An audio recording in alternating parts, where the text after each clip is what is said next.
hello to the folks at home. Say greetings from hell. Why don't you turn that off and save the battery for the real stuff? I don't see anything. Let's go! Move it! We're all dead!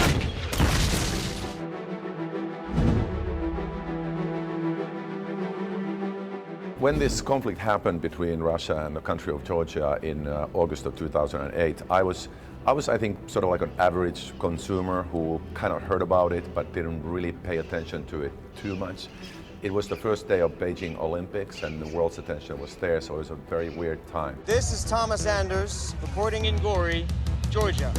No bites. The networks are all covering the Olympics. And I think I felt certain kinship with the Georgians because I'm from Finland. It's another small country with 5 million people and a long border with Russia, and we have a history of conflict in the Second World War and so on. So I think I could relate to the fact that here's a small independent country getting invaded by a superpower. When I got involved in this film, there wasn't really a screenplay, and I went to the country of Georgia to do research.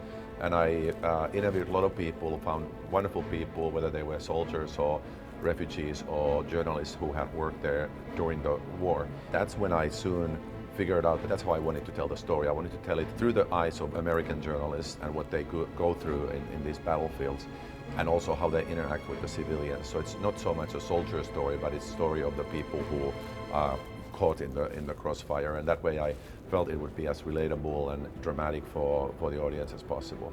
Early on, I realized that the Georgian government was willing to support the effort of making this film and give me a very good price in terms of renting military equipment.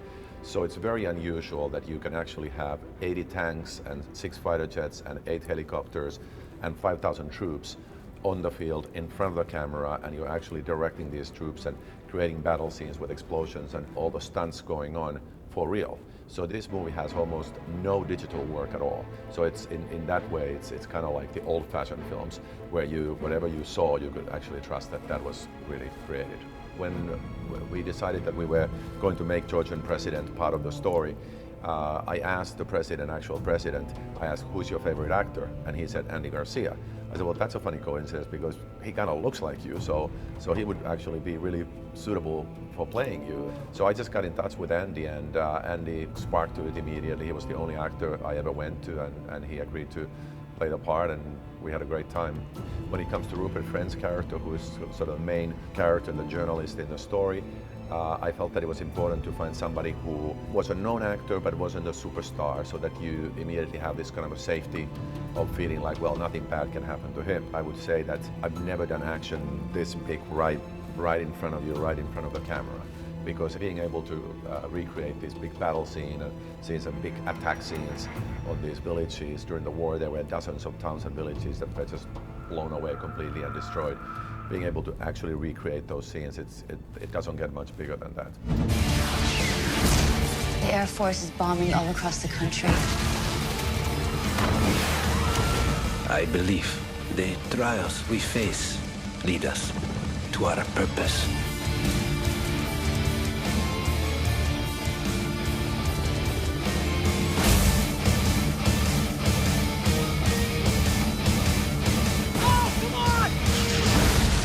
You need to go. Get off with it.